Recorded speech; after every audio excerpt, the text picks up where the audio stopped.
औरंगाबादमध्ये शिवसेनेचं लक्ष फक्त भाजप असल्याचं खळबळजनक वादग्रस्त वक्तव्य खासदार चंद्रकांत खैरे यांनी केलं आहे। शिवसेनेची स्पर्धा ही फक्त भाजपशीच आहे असं विधान चंद्रकांत खैरे यांनी केलंय। जिल्हा परिषद निवडणुकीच्या तयारी मेळाव्यात खैरेंनी हे वक्तव्य केलंय।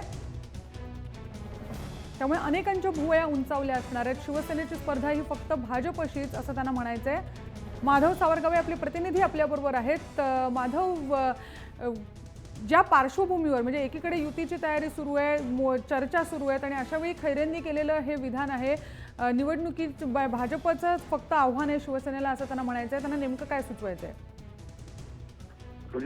गेल्या आठवडाभरापासून भारतीय जनता पार्टी आणि शिवसेनेमध्ये महानगरपालिका आणि जिल्हा परिषदेमध्ये युती करायची की नाही यावर चर्चा सुरू आहे। साधारणतः कालपर्यंत बैठका झाल्या, आज होतील उद्या होतील, पण या बैठकीच्या मधल्या काळामध्ये चंद्रकांत खैरे औरंगाबादचे खासदार आहेत आणि शिवसेनेचे उपनेते आहेत।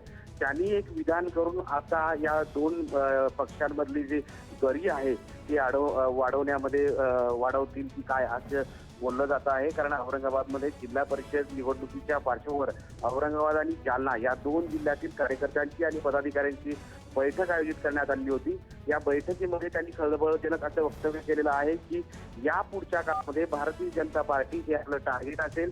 आपण आपली स्पर्धा ही आघाडी काँग्रेस किंवा राष्ट्रवादीची न करता आता भाजपाशी करावं असं आवाहन त्यांनी कार्यकर्त्यांना केलेलं आहे। इतकंच नाही, या भाषणामध्ये नोटबंदीच्या मुद्द्यावरून त्यांनी भाजपाच्या सगळ्याच नेत्यांना आणि पंतप्रधानांना सुद्धा घेण्यात घेतलेला आहे। माधव, थोडक्यात म्हणजे आपल्याला ही निवडणूक स्वबळावरच लढायची आहे असा एक प्रकारे इशारा आपल्या कार्यकर्त्यांना त्यांनी दिलाय असं म्हणता येईल का?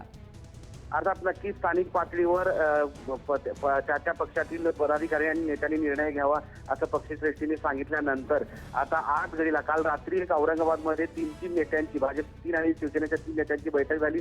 ती बैठक कालही फिसकटली होती आणि आता थोड्याच वेळामध्ये साधारणतः एक 5 वाजता बैठक सुरू होणार आहे आणि ती बैठक सुरू होण्यापूर्वीच अशा पद्धतीनं वक्तव्य केलं असल्यामुळं आता शिवसेनेच्या स्थानिक नेत्यांच्या मनामध्ये युती करण्याचं नाही असे याच्यावरून दर्शवता आहे। त्यामुळे आता बघूया की केवळ फार्स म्हणून ही बैठक होती आहे आणि या निवडणुकीमध्ये विशेषतः जिल्हा परिषद निवडणुका ही शिवसेनेसाठी गेल्या काही वर्षांपासून अत्यंत प्रतिष्ठेची मानली जाते।